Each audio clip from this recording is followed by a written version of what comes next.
Hai guys, balik lagi sama gue Andrews yang dari DJI atau Wear Indonesia. Di video produk review kali ini gue ditemani oleh Gue adalah BJ, DJI Consumer Product Specialist, dan hari ini kita akan ngebahas produk baru lagi dari DJI. Ini adalah DJI Mavic 3 Classic. Nah, kira-kira bagaimana sih experience-nya dan apakah ini drone yang cocok buat lo? Let's check it out.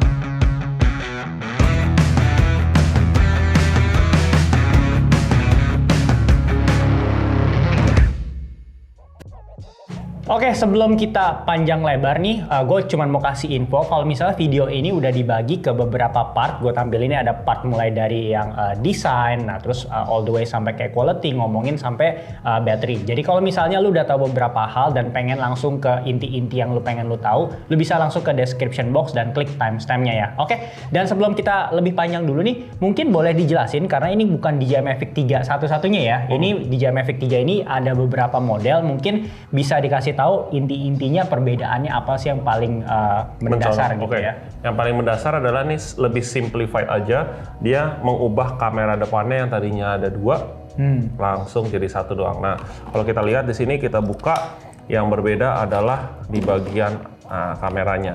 Kameranya kan nggak ada telelensnya lagi sekarang. Yang sebelumnya yang biasa ya itu ada. Jadi semudah itu aja sebenarnya. Sisanya sebenarnya same. Oke, jadi perbedaannya utamanya di kamera ya. Tapi kalau misalnya lu mau tahu perintilan perbedaannya, kita tampilkan aja langsung dalam bentuk tabel yang mungkin lu bisa screenshot. Oke, tanpa panjang lebar, langsung ke part 1. Oke, nah di part 1 ini kita bakal ngomongin desainnya. Apa yang membedakan antara si Mavic 3 Classic ini dengan saudara-saudara pendahulunya nih? Oke, nah kalau kita lihat di sini kita angkat, ini feel-nya bener-bener actually sama ya, sama seperti kita pegang Mavic 3 yang sebelumnya. Nah, kita biar nggak salah sebut, Mavic 3 sebelumnya kita sebut Mavic 3 original aja ya. Yang ini kan klasik. Walaupun di box-nya again ya, ada tulisan original ya, cuma ya. Mavic 3 Mavic gitu 3 ya. Aja. Ini yang baru malahan yang lebih simple namanya klasik. Nah, mau ngomongin sejarahnya dulu deh. Kenapa klasik? Klasik itu supaya nge-remind back to Mavic 2 Pro. Mavic 2 Pro itu kan sebuah drone yang 2018 hype banget.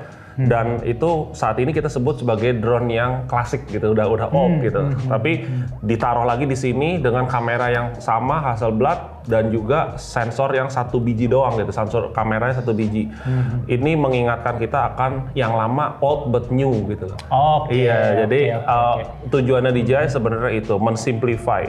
Nah, kenapa mensimplify ya supaya nggak semua orang juga butuh mungkin lensa zoom dan video yang nanti ada zoom in zoom out atau apa zoom jauh tuh nggak dibutuhkan. Jadi teman-teman ada opsi untuk ini dan juga tentunya harganya lebih terjangkau.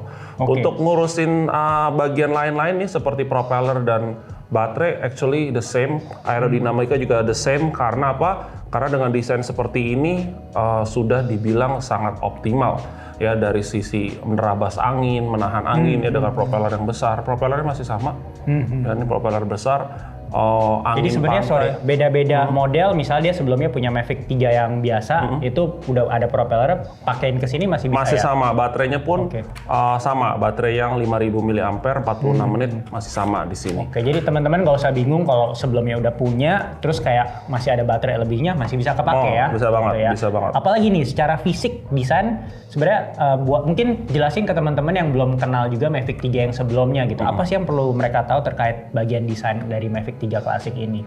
Mavic 3 yang sebelumnya itu juga yang original ya. Yang original itu sebenarnya itu udah kan the whole new design ya dibandingkan yang Mavic 2 kan udah benar-benar berbeda. Itu menggunakan juga yang bisa dibilang bedain cuman kamera doang sih. Kameranya dia dual kamera system aja gitu. Jadi dual kamera system and then sekarang dibikin kayak yang versi light-nya saja sih sebenarnya. Tapi apakah mempengaruhi terkait kayak bebannya, jadi si klasik ini jomplang banget? Enggak. Paling selisih cuma berapa gram saja. Untuk detail gram-gramannya kita langsung tampilin aja ya on screen-nya. Jadi boleh dibilang ya secara desain mah ini plug-ketiplek ya sama. Cuman perbedaan ada di kamera. Tapi yang paling notable ya desainnya itu saat ini untuk DJI yang paling aerodinamis drone lipatnya itu si Mavic 3 ya. Mavic Gitu. 3 series ya, betul. Dan yang patut dicatat lagi, kalau misalnya lu punya baterai di versi yang Mavic 3 yang tanpa ada tulisan apa-apa atau yang kita sebut original, itu masih bisa lu pakai. Begitu juga dengan propellernya juga lu bisa pakai gitu. Ada sih satu yang nggak bisa dipakai. Apa tuh? Cuman ND filternya. Oh iya, ND filternya beda karena beda. beda kamera ya. Jadi ND filternya jangan salah beli. Nanti akan launching untuk Classic punya. Jadi itu baru kompatibel karena Mavic 3 biasa atau original itu beda sekali bagian frame-nya sih. Karena lensanya kan beda. Lensanya dual. Yang biasa kan dual, bisa ngezoom, ngezoom in, zoom out. Kalau ini kan yang standar Hanya satu ya. aja. Sekarang kita ngomongin di part 2 terkait kamera dan video quality-nya nih. Nah, mungkin kan lu kayak ngerasa, oh kalau gue beli ini apakah speknya terlalu ke bawah dan nggak sesuai dengan keperluan gue, atau nggak jangan-jangan beli yang versi sebelumnya itu malahan overspec. Nah di sini lu bisa kenalin lebih jauh nih gimana? Ya. Jadi gini, untuk kamera sebenarnya masih sama ya, karena sama-sama Hasselblad nomor 1. Kenapa pakai Hasselblad? Karena Hasselblad itu mempunyai color solution yang mana hasil warnanya itu lebih kaya. Ya, dan juga ada opsi untuk D-Lock-nya yang 10 bit color itu. Maksudnya color profile ya teman-teman. Color profile-nya, betul. Nah, dan dia ini kameranya intinya kan hanya satu kamera ya, artinya dia tidak punya kamera secondary yang bisa zoom. Nah, kamera utama ini juga sama 4/3 inci sensornya, Micro Four Thirds kalau orang-orang suka bilangnya. Dan ini kalau teman-teman pernah pakai kamera yang Micro Four Thirds, ya ibaratnya kamera mirrorless yang terbang gitu, dan karena kualitasnya memang sangat-sangat baik. Ya, ngomongin kualitas videonya itu sudah sama juga up to 5.1K di 50 fps. 50 itu untuk fps. optimumnya. Untuk teman-teman yang suka pakai 4K 60 juga masih nggak apa-apa ya, masih support. Nah, yang kerennya juga adalah ini satu-satunya drone consumer drone dari DJI yang bisa merekam slow-mo-nya hingga 120 fps di 4K. Oh, Oke. Iya, itu masih sama, fiturnya masih diusung dari Mavic 3 original, ditaruh di sini. Dan kalau butuh yang 200 fps bisa turun ke bawah dengan Full HD ya. Full HD. Oke. Jadi opsi kameranya ini ibaratnya intinya nggak ada opsi yang explore mode aja. Tapi digital zoom masih ditaruh di sini, ada 3 kali digital zoom di video saja, kalau foto nggak bisa. Oke. Mungkin buat teman-teman yang belum tahu explore mode itu apa, mungkin biar Ya, explore mode itu adalah kita bisa zoom 7 kali optikal dan 28 kali digital. Itu menggunakan lensa tele yang ada di Mavic 3 original. Karena sini sudah tidak ada, di eliminate, maka hanya menggunakan sensor kamera utama yang 4/3 inci itu hanya digital zoom saja 3 kali. Oke, buat teman-teman yang mungkin belum tahu, kalau optikal tuh bener-bener ada lensanya ya. Kalau misalnya digital tuh kayak di handphone kita yang kita pinch gitu ya. Jadi bedanya seperti itu. Dan tapi seperti yang tadi dibilang DJ, sensornya besarnya sama aja Sama, ya. 4/3. Jadi bukan berarti karena secara harga lebih affordable, sensornya diperkecil gitu. Jadi tetap sensor 4/3. Nah, apalagi nih terkait kamera dan videonya yang menarik untuk di-share ke teman-teman? Ya, jadi sejak launchingnya ini itu ditaruh fitur baru yang mana kita bisa mengoptimalkan video malam, dan itu ada setelah kita update firmware ya, itu ada muncul night mode. Night mode itu masuknya ke video ya, juga bukan foto. Itu fully automatic actually, kalau kita pilih kita tinggal shot aja di available-nya di 4K 30 aja. 4K Jadi nggak bisa naik ke 5,1K. Ya, 4K 30 night mode itu akan mengoptimalkan kayak noise gitu di reduce, terusnya juga untuk Exposure-nya disesuaikan banget. iya, disesuaikan banget supaya bisa lebih nikmat di kalau di play di TV besar atau kita ngelihat sendiri langsung juga di layar monitornya. Ini udah bagus banget. Dan dia infonya bisa memaksimalkan ISO-nya hingga 12.800. Oke. Jadi kalau sore-sore mah masih bisa banget ya, kayak gitu ya. Itu silakan dibedakan banget. Jadi kalau kita melihat apakah beda dengan drone-drone yang lain yang sensornya 1 inci, jelas beda banget. Jelas beda banget karena dari warna pun beda, dari dynamic range-nya juga beda. Dia dynamic range-nya itu bisa 12.8 stop. Jadi luar biasa banget.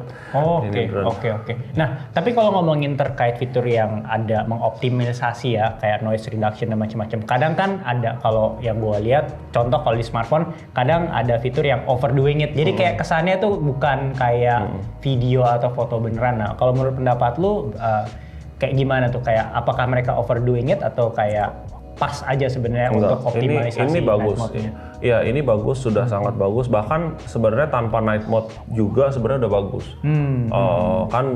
Kita udah pakai Mavic 3 udah lama ya. Udah kayaknya udah setahun ya, Mavic 3 itu kayaknya sudah setahun. Itu sudah sangat bagus untuk videoin malam dengan auto pun udah bagus. Misalnya city lights atau apa, kita nggak ngomongin di hutan ya, kita beda hal. Kadang-kadang suka ada yang bilang kalau apakah night videonya bagus gitu kan, low lightnya bagus, iya bagus, tapi tetap kita butuh ada cahayaan yang apa yang kita ambil ada pencahayaan. Misalnya kayak kita ngambil video di perkotaan di Jakarta, misalnya ada lampu-lampu gedung, itu sih cakep banget. Actually normal mode aja udah cakep, ditambah night itu supaya bisa mengurangi noise sih, lebih arahnya ke situ, lebih arahnya ke situ. Tapi berarti teman-teman yang punya Mavic 3 yang sebelumnya itu tetap bisa menikmatin mode setelah itu juga update setelah firmware update. Jadi tenang aja. Jadi kalau misalnya kalau lu masih perlu yang zoomnya, tapi lu cuman kok nggak ada night mode-nya, itu perkara firmware update ya. Firmware update, jadi bisa di itu. Nanti ada satu fitur lagi tapi nanti akan saya jelaskan. Tapi kita masih ngomongin area kamera. Nah area kamera ini juga masih foto juga masih sama 20 megapiksel ya, karena kamera utamanya 20 megapiksel. Nah kalau RAW-nya ya, itu bisa di 12 bit color untuk RAW fotonya. Nah tadi kalau video, tadi RAW-nya video tuh DJI lock-nya, di lock-nya itu 10 bit atau 1 miliar warna. Kalau 12 berarti lebih dari 1 miliar warna. I see. Oke. Nah kalau kita ngomongin kualitas kamera dan video yang tinggi, pas ya orang nanya ini storage-nya gimana? Yang internal storage-nya apakah lebih besar atau sama aja? Sama aja. Internal storage ini sekitar saya lupa antara 4 atau 8 GB nanti kita lihat. langsung tulis di sini aja ya. Ya, tapi saya selalu kalau menggunakan drone pasti selalu sediain satu micro SD minimum 64 dan ini bisa support sampai 512 GB dan saya biasa pakai yang speednya itu optimum. Saya pakai Extreme juga cukup ya, SanDisk Extreme, mau Extreme Pro silakan. Itu saya dipakai sekarang ini 64, tapi kadang-kadang saya pakai 128. Tapi si drone ini sanggup hingga 512 sih. I see. Cukup banget. Dia tidak ada internal yang gede ya, kayak si Cine itu nggak. Oh iya. Jadi patut diingat ya, mendingan andelin micro SD aja lah ya. Micro SD. Walaupun memang sebenarnya ada internal storage-nya seperti yang tadi kita tampilin di screen ini, spek dari internal storage-nya si Mavic 3 Classic. Oke, sekitar kamera sudah selesai sih. Kalau gimbal dan lain-lain feel-nya masih sama banget. Jadi gimbal itu sangat smooth. Apabila kita pakai smart mode sekalipun, movement-nya luar biasa smooth. Jadi teman-teman kalau yang belum pernah nyobain drone ini, pas cobain pasti benar-benar kaget. Itu luar biasa lah. Sekarang kita mau ngomongin terkait navigation dan sensornya nih. Nah mungkin bisa di-share nggak sih kayak sebagai kita nih kan ini targetnya end consumer ya. Nah navigasi-navigasi atau nggak fitur-fitur navigasi apa aja sih yang kayak layak untuk di-note dari si Mavic 3 Classic ini? Ya, jadi drone-drone baru sekarang DJI itu sanggup untuk connect ke 30 GPS, 30 satelit. Jadi mereka nyebutnya GNSS ya. GNSS itu kan nggak cuma GPS doang, ada Galileo, ada GLONASS, ada juga Beidou. Jadi bisa koneksi 30 sampai 30 GPS yang mana akan membuat drone lebih aman, lebih stabil dan juga kalau ini punya navigasi sendiri ketika return to home. Ya kita sebut sebagai advanced return to home. Sama kayak Mavic 3 original. Ketika putus sinyal dia akan OTW pulang ya, tapi dengan cara yang berbeda dari drone yang lain-lain. Ya, mana dia akan menurunkan altitude-nya dan OTW pulang aja, sambil menghindari objek yang ada di jalan. Selama ada objek yang terlihat ya, maksudnya bukan dalam keadaan malam hari, itu akan bisa kedeteksi dan menghindar. Misalnya gedung atau pohon, seperti itu dia akan menghindar dan akan pulang dengan selamat. Nah, lalu dari sisi keamanannya, kenapa dia bisa begitu? Karena sensornya yang 360. Nah, kita sebut 360 gimana caranya? Nah, kita lihat di sini. Ini menggunakan yang kita sebut sebagai fisheye lens. Fisheye lens ini mengcover yang depan aja udah 180 derajat, artinya setengah bulat sendiri nih ke depan. Di belakang juga sama. Tapi DJI tidak hanya membenamkan itu, dia nambah ada juga ekstra di atas dan juga di bawah. Di bawah juga fisheye lens. Plus nambah ini sih mandatory. Infrared ini sudah mandatory ya untuk landing kalau malam hari atau apa sudah mandatory. Dan ini tambahan auxiliary light supaya kalau malam terbang dia bisa melihat groundnya. Sehingga sebelum dapat GPS dia masih bisa hover dengan stabil. Nah makanya kenapa kalau drone yang tidak ada auxiliary light-nya, ketika terbang belum ada GPS malam-malam tuh akan goyang ke kiri, goyang ke kanan karena dia tidak bisa ngelihat sensornya. Tidak cukup untuk menggunakan ini saja. Infrared harus menggunakan kamera, dan kamera nggak bisa ngelihat kalau nggak ada lampu. Makanya lampu saling ini keterikatan ya sebenarnya, Iya, bukannya makanya- cuman biar terang, sebenarnya ada penjelasan teknis di belakangnya ya. Kalau ini kan dia bisa mendeteksi groundnya kan. Ketika ketika dia terbang, tangan kita ada berdekatan dengan sini, dia pasti akan naik. Itu dari infrared, jadi bukan dari kamera. Makanya kenapa yang bagian atas ini beda behavior sama Mavic 2. Mavic 2 di bagian atasnya bukan kamera tapi infrared. Makanya kalau kita arahnya tangan di atas, dia menghindar ke bawah. Kita gini. Behaviornya infrared sama kamera itu beda. Iya, jadi infrared lebih cenderung caranya meng-evade-nya begitu. Tapi nggak usah khawatir. Yang baru ini kan sudah APAS 5.0. Yang mana kalau kita pilih yang kita sebut sebagai bypass, drone ini bisa mendeteksi halangan di depan. Ya, halangan di depan kayak seperti pohon atau enggak ada daun gitu atau objek apapun, manusia sekalipun dia mendeteksi sehingga dia bisa mengatur course-nya untuk menghindar. Baik itu mengelak ke kanan atau naik atau turun. Nah itu sebenarnya sensor avoidance yang membedakan dengan generasi sebelumnya ya? Iya, yang sebelumnya sudah ada, tapi ini lebih pintar. Sehingga kalau kita bergerak menyamping sekalipun, sensornya masih melindungi. Ya karena kan di 360. Mungkin bisa diceritain ke teman-teman yang belum tahu sebenarnya kayak sensor avoidance DJI yang zaman awal-awal ya, mungkin Phantom 4 pas awal itu bedanya apa dengan yang generasi sekarang? Oke, Phantom 4 sekalipun belum ada obstacle avoidance yang bisa menghindar, membantu drone-nya mengubah course-nya sehingga menghindari, itu belum. Rata-rata mostly itu ngerem, ngebrake. Jadi di depan ada objek, mau ditabrakin misalnya dia akan ngerem, dimajuin nggak mau. Kalau ini bisa ngerem juga, tapi bisa juga menghindar juga. Jadi dia bisa, gampangnya bahasanya dia bisa meliuk-liuk sendiri pas lu suruh dia balik gitu ya. Kalau dulu tuh makanya kita mesti pilih tingginya dulu, lebih kaku lah, dia nggak bisa terlalu mikir. Jadi kalau misal di depan ada halangan dia langsung antara berhenti atau enggak dia nggak bakal menghindar gitu ya. Menghindarnya nggak semulus kayak yang sekarang. Iya, Kurang lebih seperti itu. Tapi juga harus disadari kalau drone itu menghindari objek yang diem. Artinya kalau ada orang yang menghampiri dia walaupun ada fitur itu tidak bisa dia jadi menghindar ya. Jadi ini misalnya ada manusia di depan, kita majuin, dia tahu akan menghindar ke kanan. Tapi ketika dia menghindar, orang kesini lagi bisa jadi nabrak. Karena kebanyakan orang mikirnya, oh ini kan bisa menghindar, artinya dia bisa bebas terbangin. Misalnya di jalan raya ada truk pun dia akan menghindar, enggak.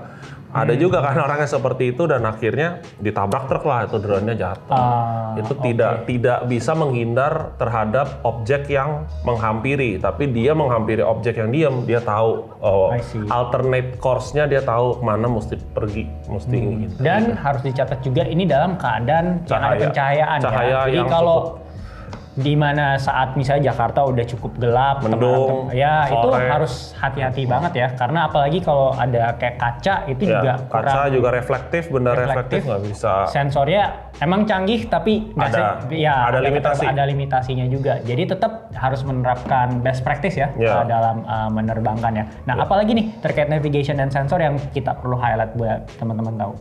Oh ya, gara-gara ini jadi timbul Active Track yang advance tadi, Active Track 5.0. Jadi menggabungkan fitur ini yang bisa evade dan juga bisa mendeteksi objek, dia bisa tracking objek dengan baik.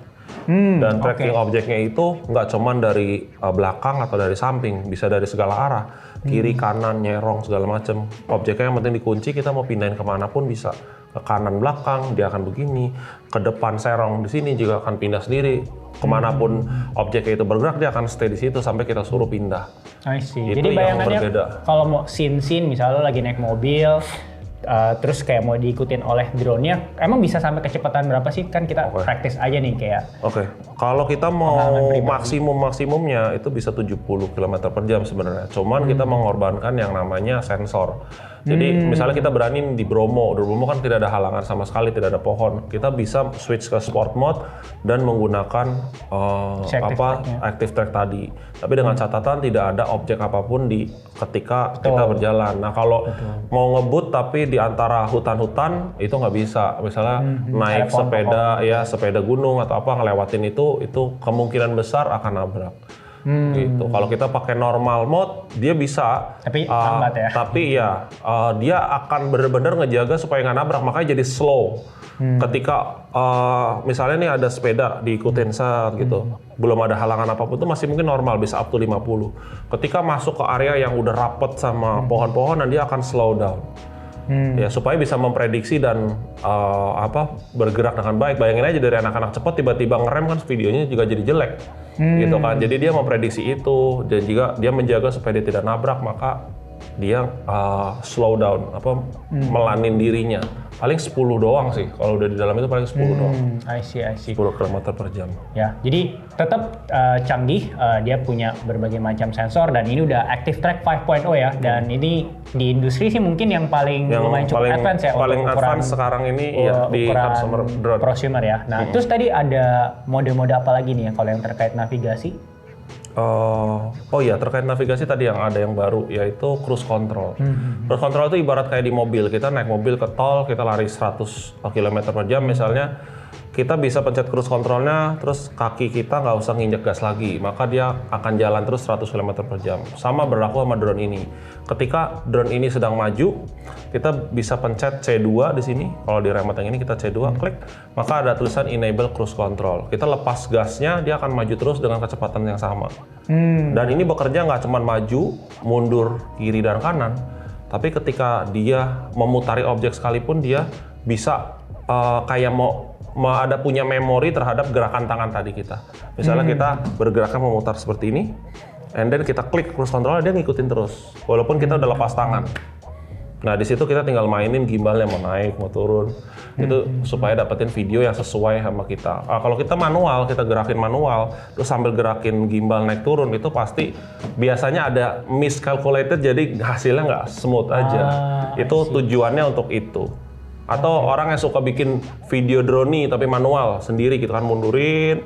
Kadang-kadang kan kita ngeliat begini gitu kan, jadi ada yang kurang pas. Atau jadi terlalu pelan, nggak keren juga. Nah, itu bisa pakai cruise control. Kita mundurinnya sambil mundur, sambil naikin altitude, kita klik cruise control, udah deh kita tinggal dada-dada, drone-nya mundur sendiri. I see. Gitu. Oke. Tapi kalau untuk ngomongin, sorry tadi lupa ke mention terkait yang kalau untuk kayak kan smart shot kan ada drone, ada yang kayak roket semacam itu apakah ada yang baru? Masih sama ya. Masih sama. Master shot juga masih ada. Master shot kita udah pernah bahas kayaknya dari R2S Mavic 3 yang sebelumnya. Dan juga ini masih ada. Master shot itu kumpulan video yang dia ambil secara otomatis ya dengan berbagai macam manuver ya up to 3 menit. Nanti kita dikasih pilihan untuk mengeditnya dengan tema yang ada. Jadi misalnya tema liburan, tema apapun ada. Tema misalnya urban city kayak gitu. Nah, atau kita mendownload file mentahnya 3 menitnya untuk kita edit sendiri pun bisa. Jadi nggak usah repot-repot. Misalnya teman-teman jalan-jalan ke pinggir pantai. Kalau kita mikirnya mesti bikin ini, udah langsung aja kunci objeknya, pilih master shot, kunci objeknya, suruh drone-nya terbang sendiri. Tapi dengan catatan cahaya cukup ya, supaya kalau ada pohon kelapa atau apa dia tahu dan dia nge-break. Betul. Gitu. Kalau itu nggak evade lagi, itu nge-break dan akan ke cancel. Oke. Ya dia akan muter, naik turun segala macam, biarin aja. Setelah selesai, mau ambil mentahnya boleh, mau ambil yang sudah dibikin temanya silakan. Oke. Kalau tadi misalnya teman-teman bingung apa sih maksudnya template, bayangin gini, kalau misalnya lu bikin video TikTok ya, kan ada di VN ataupun di CapCut, itu kan sebenarnya lu enaknya kenapa lu bisa bikin video cepet karena lu ya udah ambil videonya aja, terus kita isi template-nya. Kurang lebih prinsipnya kayak gitu sama. Kayak gitu. Nah sekarang kalau semuanya udah canggih, kameranya, videonya canggih, sensor dan navigasi fiturnya itu canggih, nggak ada untungnya kalau misalnya baterainya lemah nih. Gimana baterainya? Oke, dari baterai sini kita jangan 100% feel kalau ini bener-bener 46 menit. 46 menit ini adalah drone-nya itu dites di controlled environment ya. Kayak di lab gitu lah. Iya, itu hovering time-nya pun sebenarnya 40 menit. Jadi kalau kita hover sampai baterai habis itu sebenarnya 40 menit. Nah, anggapannya save-nya berapa? Nah, save-nya itu saya mentok-mentoknya, kalau saya terbang aman itu bener-bener udah kayak ngambil 5 kali hyperlapse ya, maksimum total 25 menit plus OTW pulang 2 menit ekstra jadi 27 menit. Itu sisa baterai masih 30%. Itu terbang aman itu adalah 30% sudah landing. Kenapa? Karena kita kalau sudah 25% itu biasa akan ke-trigger return to home biasanya. Ya, apalagi terbangnya jauh, dia udah ngukur. Nah, kalau kita masih meng-cancel return to home, masih bisa terbang, masih. Sampai di bawah 20% dia akan mencoba untuk return to home lagi. Nah, di sini orang suka salahnya adalah, di sini tulisannya masih 7 menit, aku masih terbang lagi. Nah, ketika 9% itu fatal. 9% drone bukan akan return to home, tapi akan force landing. Di TKP itu juga. Iya, di TKP nggak peduli air atau pohon atau apapun dia akan landing. Nah, untuk menghindari hal itu, makanya saya biasanya 30% itu udah OTW pulang. Ya, landing 25% is oke lah. Nah, berapa menit yang bisa saya dapatkan ketika saya landing di 25% dengan pemakaian yang normal, dengan keadaan angin yang cukup kencang, itu sekitar 28 sampai 30 menit maksimum. Dan itu sudah waktu yang cukup saya rasa untuk pembuatan konten. Itu saya udah dapat 5 kali hyperlapse, masing-masing 5 menit. Ya, framing dulu segala macam, ntar generating di atas dia generate hyperlapse-nya. Generate hyperlapse itu otomatis, kita pas download udah jadi hyperlapse. Dan itu berat. Nah, kalau kita ngambil video kayak 5K tentunya juga akan makan nyerap baterai beda-beda ya. Nah, kalau kita sekedar cruising kayak nggak ngambil foto video sih, ya mungkin lebih awet, tapi kan buat apa drone terbang doang nggak ngambil video dan foto kan, pasti akan butuh. Nah, seperti itu. Dengan baterai yang seperti itu, saya rasa satu baterai itu sangat-sangat cukup. Ya, bahkan kalau saya misalnya bawa 3 baterai, biasa paling 2 juga udah dapat banyak, udah bingung mau ngambil apa lagi kadang. Iya, tapi kan biasanya rata-rata orang punya standar extra 2 battery, jadi total 3. Tapi kalau boleh tahu pas lu coba ini, terbangnya tuh paling jauh berapa sih kayak lu maksimalin? Nah, ini nih unik nih. Ngomongin jarak itu tentunya akan berbeda-beda tergantung tempat di mana kita terbang. Kayak tadi siang kita terbang sampai 400-an meter. Ini hitungannya di udah banyak gedung juga ya. Itu aman-aman aja. Ya, tadi sinyal ya masih ada lah, masih belum merah. Itu masih aman-aman aja. Tapi kalau saya terbang di perkotaan kayak di Sudirman atau kemarin pernah di Tebet, itu karena saya terbang di Tebet Eco Park, itu kan pohon penuh tuh, rapet. Nah, itu juga keganggu nggak bisa jauh-jauh, paling 200 meter. Jadi tergantung. Nah, kalau teman kita yang sudah pernah nyobain ini di tempat yang terbuka, itu bisa 1,6 kilo itu di Bromo. 1,3 sampai 1,6 kilo itu di Bromo. Itu sampai sinyal tinggal 1 bar. Menggunakan remote yang ini ya. Nanti saya jelaskan nih remote-nya kenapa yang ini. Jadi bukan remote yang basic ataupun remote yang pro. Ini remote yang DJI RC. Oke. Jadi sebenarnya boleh gue simpulin, kondisi naik turun sinyal itu juga bisa berpengaruh sama baterainya si drone juga ya, sama kayak smartphone kan. Kalau misalnya kita naik turun pasti akan lebih boros kan baterai smartphone kita gitu. Jadi sangat tergantung ya. Kalau ngomongin durasi itu bagaimana kita menavigasikannya, di mana kita terbang juga sangat berpengaruh gitu ya. Makanya jangan ditelan mentah-mentah, kayak yang tadi Pak Bijay bilang, ya jangan 46 menit juga. Asumsinya tuh berdasarkan pengalaman pribadi beliau, itu 40 menit sama lah, kayak misalnya lu beli Apple kan pas lagi conference kan dia bilang berapa hari, padahal ya lu kan pada tahu sendiri gitu. Oke, kita udah bahas nih mulai dari desain sampai kayak mode-mode pintar dan kualitas kamera dan videonya. Nah, emang ini drone yang dipasarkan untuk siapa sih sebenarnya, dan bukan untuk siapa juga. Jadi gue pengen kasih tahu kayak kalau lu gini sebenarnya menurut pendapat lu kurang cocok nih drone gitu. Jadi ini drone definitely bukan drone untuk pemula sih. Ini drone lebih kayak untuk experience user. Contoh, teman-teman yang sudah punya drone pemula atau drone medium kayak R2S, R2 mau upgrade ke sini silakan. Atau sudah punya prosumer seperti Mavic 2 Pro, Mavic 2 Zoom, upgrade ke sini boleh. Tapi kalau new user tidak disarankan untuk ngambil yang ini. Kenapa? Karena belum punya pengalaman sama sekali nerbangin drone. Nanti akan feel-nya beda dan kaget ya. Akan terjadi sesuatu yang tidak diinginkan dan sayang aja. Ini harganya kan juga tidak murah-murah banget gitu kan. Iya, maksudnya harganya value-nya sudah lumayan. Dan settingan parameternya pun banyak untuk opsi kameranya. Tadi saya agak sedikit lupa, itu mulai dari shutter speed, ISO, ada aperture yang bisa diubah-ubah, ya white balance itu semua bisa diatur. Yang mana drone pemula itu tidak banyak yang bisa Kalau untuk yang advance juga justru seneng ya, karena semuanya bisa disetting. Karena kalau yang kayak yang versi kayak mini banyak keterbatasannya karena memang itu ditujukan untuk konsumen pemula. Nah, sedangkan kalau di sini takutnya lu biasanya pakai kamera HP terus langsung ke full frame kaget gitu ya, betul. bayangannya seperti itu. Terus gimana lagi? Iya, jadi diperuntukannya kayak teman-teman misalnya usaha wedding fotografi, pre-wedding seperti itu, event. Ya event udah nggak bawa Phantom lagi sekarang, kayaknya kebanyakan udah bawa Mavic 3. Terlalu bulky juga ya kayaknya kalau untuk event apalagi di wedding gitu. Iya, jadi arahnya ke situ. Untuk hobi, why not? Jadi hobi itu kadang-kadang orang kayak yang hobinya foto dan video ya pakai kamera mirrorless ataupun DSLR, ini masuk juga karena ibaratnya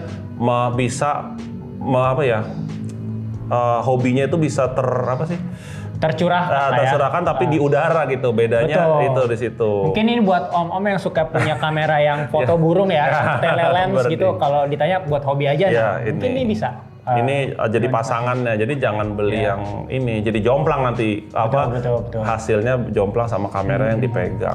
Jadi arahnya seperti itu. Dan kalau mau repot untuk post pro ya, baru pakai ini kali ya. Karena kalau misalnya sebenarnya lu tipikal yang pengennya, udahlah yang penting ambil pakai template-nya, terus gue mau cepet-cepet upload hari itu juga ke Instagram Story, ya sebenarnya bisa-bisa ya, tapi takes more time dan more effort ya. Kalau misalnya untuk mau dioptimalin potensi dari drone ini. Betul. Gitu. Apalagi?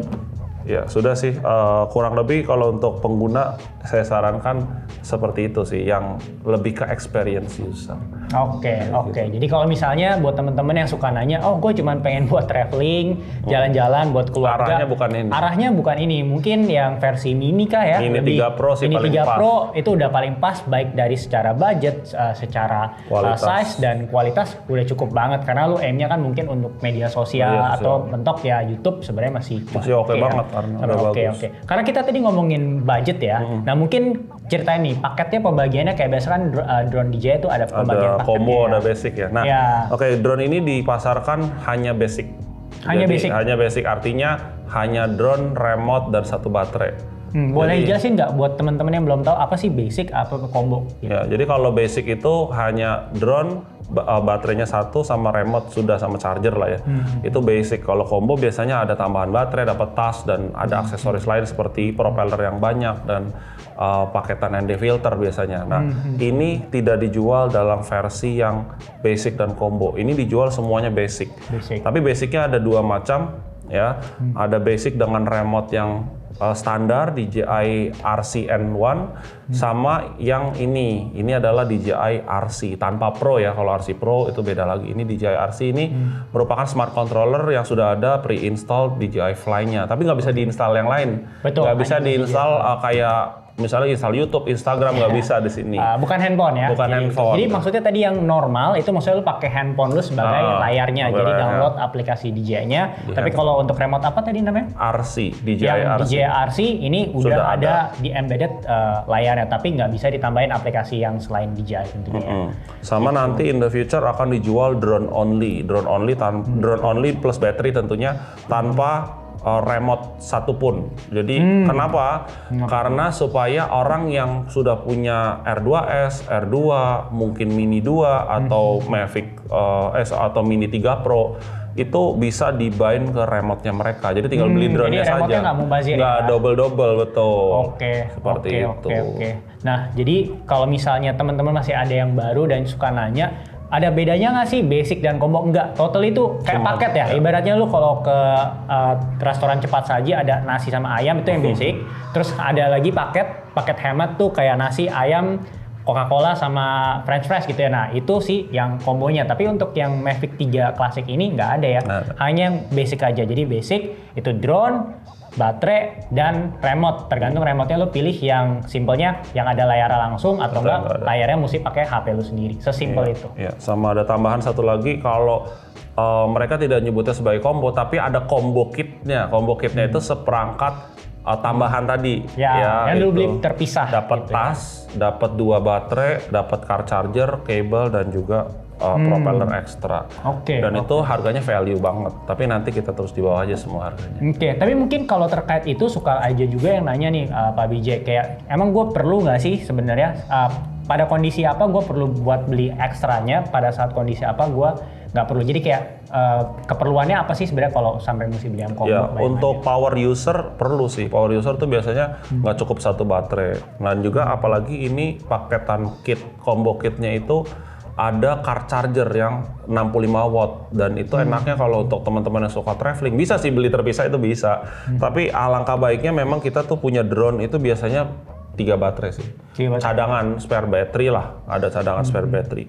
Dan kalau ada yang beli yang kit tadi dapat car charger enak tuh untuk orang-orang yang suka road trip. Ketika masuk ke mobil dicas aja langsung. Ya, bisa langsung pakai hubnya atau nggak colok ke sini. Kalau pakai hubnya ya 3 baterai nanti yang masuk ke situ ganti-gantian. Habis full pindah. Untuk power user saja. Tapi kalau teman-teman yang baru pengen mencicipi ini, ya boleh satu dulu ya. Kalau udah puas nambah baterai tambahan silakan gitu aja. Oke, again disesuaikan dengan budgetnya aja ya teman-teman. Gitu. Oke, thank you banget atas sharing experience-nya terkait si DJI Mavic 3 Classic ini. Kalau misalnya mau cari lu di mana di online? Mungkin bisa share. Oke, kalau saya ada YouTube juga, The Gadget Whisperer namanya. Nanti mungkin bisa taruh linknya Ya, aja taruh di bawah. di description box. Jadi banyak ya, nggak cuma drone doang. Jadi bisa mampir ke channel dia saling support. Nah, thank you. Kayak biasa, kalau misalnya mau support bisa like, share, dan komen. Dan kalau misalnya mau support lebih lagi, bisa mensupport dengan membeli produk-produk yang kita udah bahas di YouTube channel ini. Gua Andrew signing out. Dan juga BJ dari BJ Consumer Product Specialist. Bye-bye.